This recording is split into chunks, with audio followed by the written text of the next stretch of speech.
Morning all ATB followers, Peter here, flying solo with ATB TV this week. Darren's on a mission. We're out at Ballarat, so you see that's the Andrew Noblet stable as we come to the entrance. Just going to try and cover a bit of ground here, catch up with the Eustace stable, just show you the hill track. That's Mitch Freeman's stables there. Obviously we've got horses with Mitch. As we drive into the entrance, don't crash into anything. Where Mitch is there, that leads into Matt Kamani's stable precinct here as we go by. We're one of the biggest and best centres in Victoria. There's well over 700 horses that work or set up here. They wouldn't all work every morning, but a magnificent setup. And if I go across, that's the back end of Tony McAvoy's. So, you know, I'm coming to the gates here, so I'll turn off and I'll catch her up at the hill track. At the bottom of the hill track, also down here, we've got some barriers at educational purposes where the young ones will be pushed through and then they can have a bit of a canter up the track. So just beyond that to the right is the start of it, and down there where those people are is sort of like a mounting yard area. So there may be 15 to 20 horses there at any one time, but they'll only be released when they're ready to go. That horse is Saintly Rose that I mentioned earlier. She's going up the track again in preparation for her race on Tuesday. As you can see, a couple of McAvoy horses coming in. They'll go after Saintly Rose, who is just going off now to do her work and so forth. So very organised. Obviously you have to be. You just can't have 20 horses all bowling up there at the same time. And the other thing is they're all doing different work. Like these two might be doing, faster work than the horse that just went. So needs to be all in sync and organised. OH&S reasons, safety of the jockeys, horses, etc.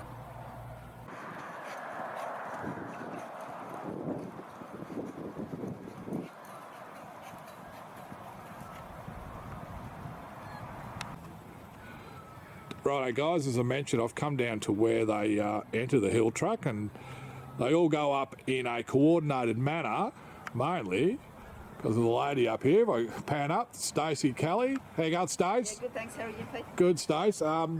Firstly, this job, how long have you been working here as a coordinator?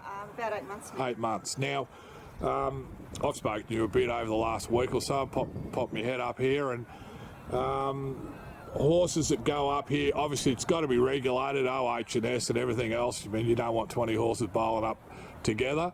How busy does it get here on a real busy morning? On a real busy morning, we can do anything between 110 to 140 odd horses. Yep. Sometimes 150, so mostly on a real busy morning. Yep. And you give them their space, like? If just generally, if they're just cantering, we usually give them about 400 metres. When they want to gallop and there's one in front cantering, we just give them a bit more space.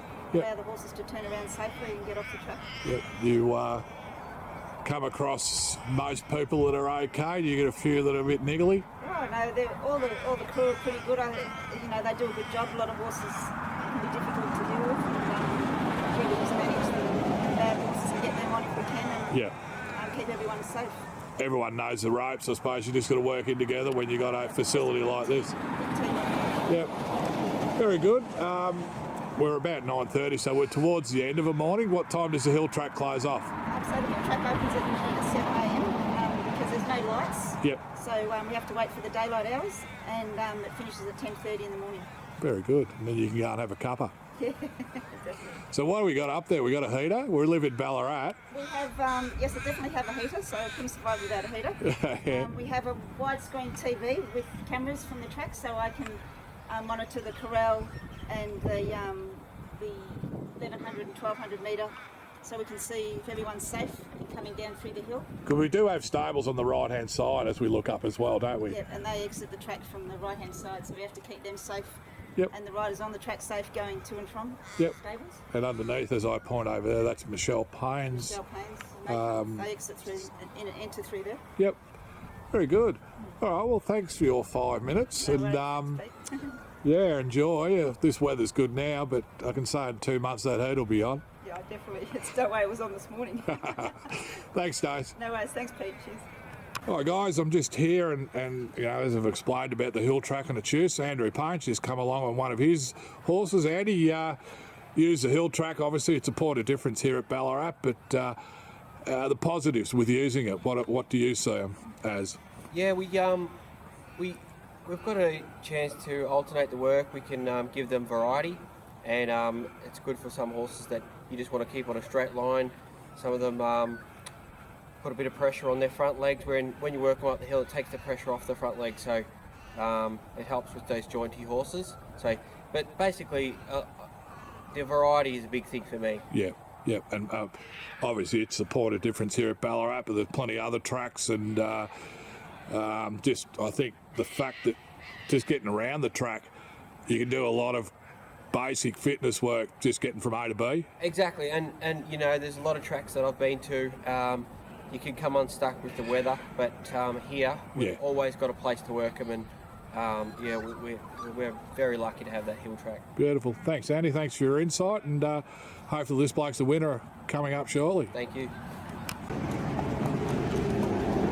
Some more of, as Andrew wanders off, there's more of Archie's, but they look like they're going up the side. Big change in the work around. Yeah, as Dave said, he changes the work around a bit, Archie. And as I said, they tend to work more in 4s and 6s rather than pairs. That string English type of training as they disappear behind the trees. The biggest team here at Ballarat is obviously the Kira Ma team, and 5 horses just coming in. And they're just going. Yep. You selling videos on eBay? Or? Yes, mate. especially with you, Jared. No. Especially with you, Adam.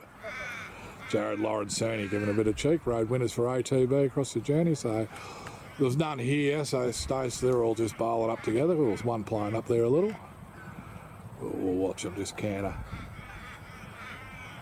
up and on their way.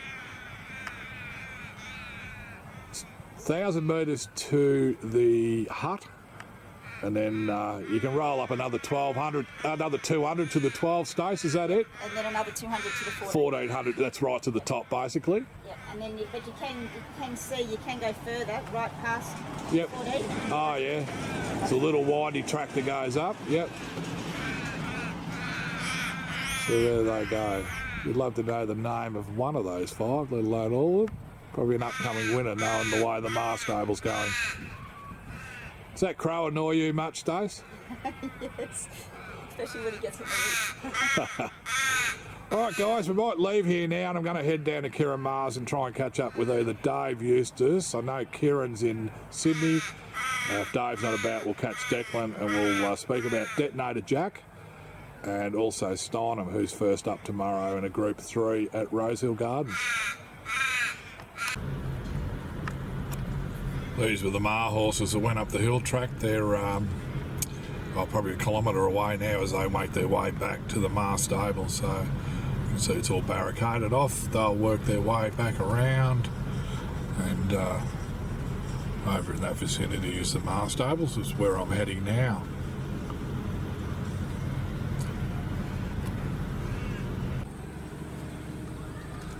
Just to give you some idea on how big the Mar Eustace stable precinct is, just driving down from the track now. They're all day yards with shelters. Darren Weir put all this together. This used to be just paddocks. So as you can see, beautifully hedged, beautifully put together. The shelters, all the sawdust and sand, it's all just magnificently set out. one of the entrances down there, drop off horses. So we keep coming to actually hundreds and hundreds of yards. Go around the corner.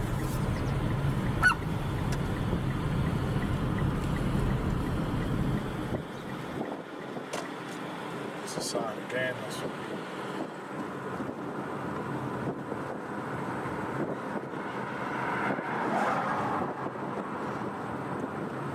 So there's a walker there, horses everywhere.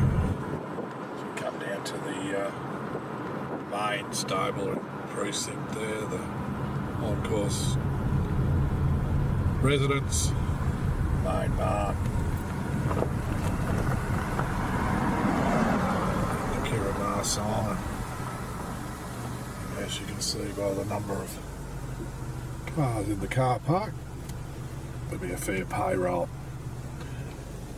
Anyway, I'm just going to sit that there for a sec as I go through some of our runners from last week, probably ones that didn't perform too well. Now, I'm here at Mars because we're going to catch up and talk about Detonator Jack, and also Steinem, who runs tomorrow. Our other runners, Roderer, Mr Moneybags, Never Again and Igniter, all finished well back in order. Roderer, I'm not too sure where Logan goes now. We did win those runs earlier in the prep, but he was just playing at Cranbourne on Friday night. We'll see what comes of that. Mr Moneybags, we decided we'll give him one more run. He's just struggling a little bit for a few reasons, being wet tracks and just a bit of a disjointed prep, but he was just playing. Although I know he did get a check at the wrong time, he was sort of playing to the line, but it was maybe just enough in the run just to give him one more go, but retirement's on the go there. Never Again first up, thought he was okay, beaten 4 lengths in a hot race, but you know, we need to see that being built on second up wherever he goes next. Igniter, 7th, sort of back in the field, only ran on fair. It looked for a fleeting moment halfway up the straight that he might have been some chance, but he's finished, he's online, and been sold. Eagles and Pins at Ballarat was terrific.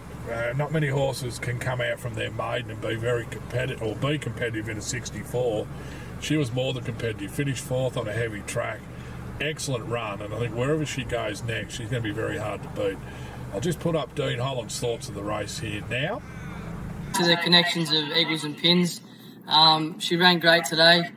It was the step up for her to 2000 and up in class, and I think we had a nice run throughout. The pace was good, but unfortunately the track was pretty heavy, so a lot of the horses didn't handle it, and I just had nothing to take me into the race, so I had to try and be patient on her and find a way clear. But I think if we had had the run that the winner had, which was just inside me in the run, I think we definitely run third, but maybe run second, and we're sort of probably over the moon with that.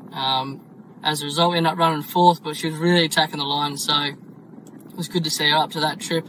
And I think, you know, through winter, if she can hold up, she's going to probably win most of her races on wet tracks. So plenty of upside to her, and I was very proud of the way that she attacked the line after being held up for so long. So plenty to work with, and she's still learning, so she'll just keep progressing. Thanks for the ride, guys.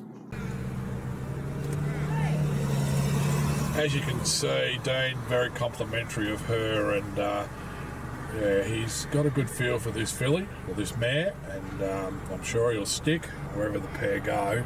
Next start, they'll be hard to beat. Just going forward, our runners, we've got Serious Suspect kicking off at Flemington over 1,000 metres. Saab's very happy with the way he's come up. Now look, he's never won first up and he's never won over 1,000. All his wins have been over 12. It's a plan to go to the race on Good Friday at Sale, followed up by a race at Caulfield, a Vobis race the week after now. It's an even field where he is tomorrow. There's plenty of pace in it, which I think is a good thing, because he might be able to just sit off him. Look, I don't know if he can win, but the $18 or $19, I think that they've got up.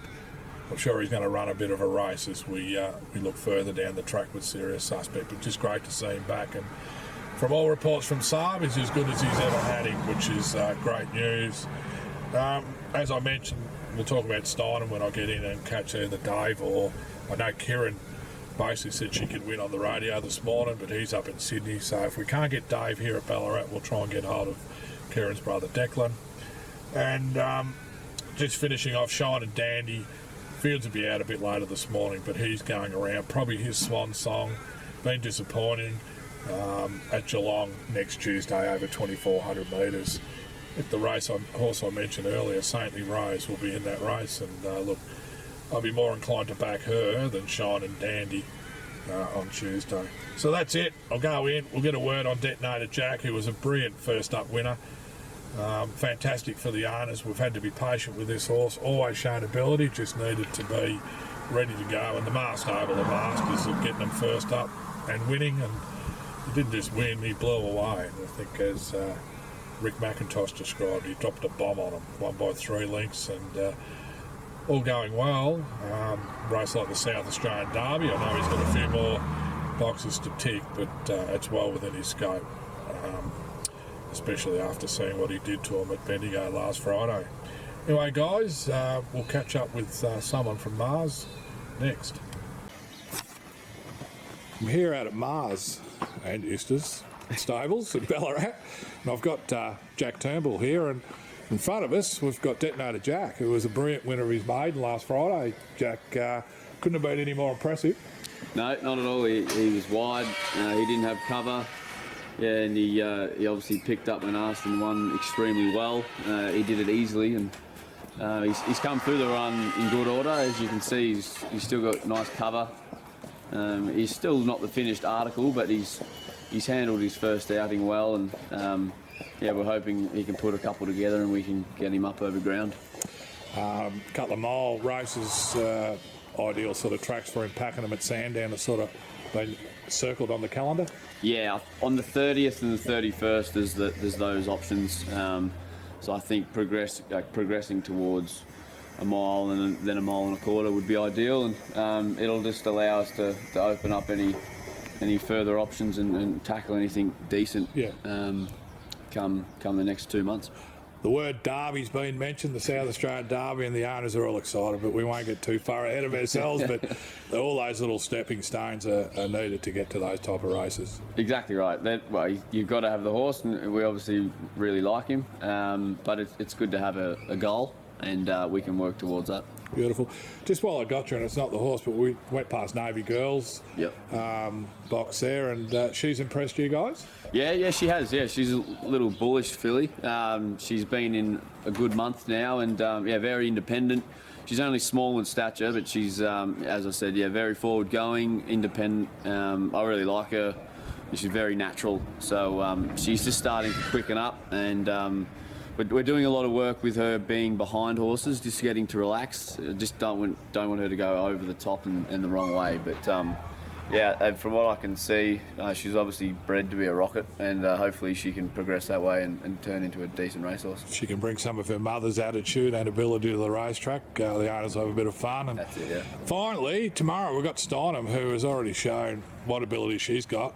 You probably haven't laid your eyes on her much. Obviously been up in Sydney for a little while. Yep. Been a bit frustrating just getting her to the track, but she kicks off tomorrow in a Group 3, I think it is, over 1,200.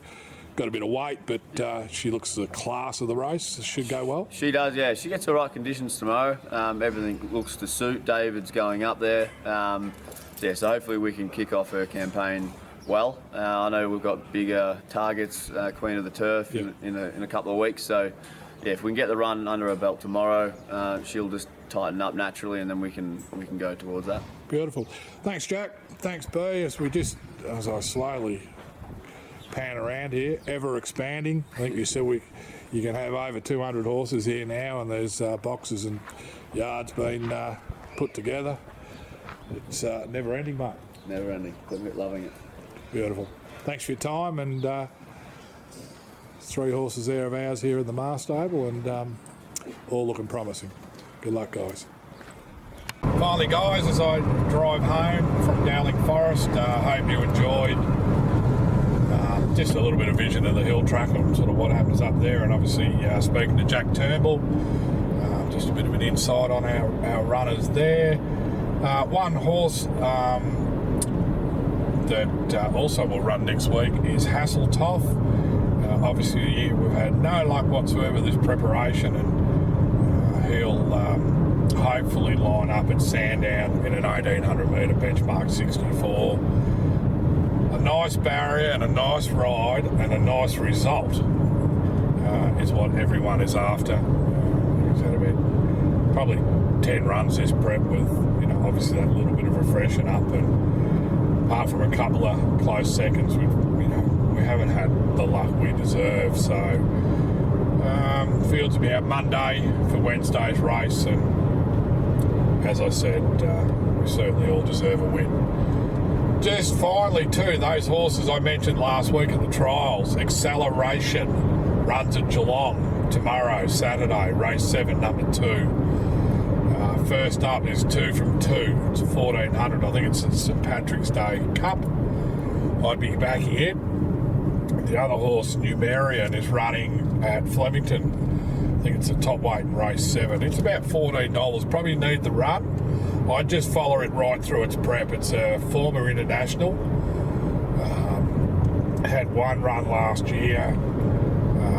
Was midfield, but Annabelle Nation brought it down to Victoria to avoid the real wet tracks. And as you've seen, it trialled well at Ararat, same as Acceleration. And it kicks off tomorrow. Jamie Carr's on a carry 60. You can probably back it each way, but I just follow it right through its prep. So they're the two horses. The only one from this week's trials was a horse called Dothraki. Trialled really well at Horsham for Paul Prushka, but it's probably 2 or 3 weeks away from running. But Acceleration at Geelong, race 7, number 2, and I think it's race 7, number 1 at Flemington, Numerian. Watch, back, do what you like, but as I said, back Acceleration, follow Numerian. Good luck, have a good weekend. Hopefully can find a winner, and hopefully your ATB horse runs well, and we can get the chocolates. Detonator Jack, the newcomer, hit the front at the 100 metre mark, and he's racing clear. Detonator Jack, he dropped a bomb on them all right. He raced clear, won by 3 lengths.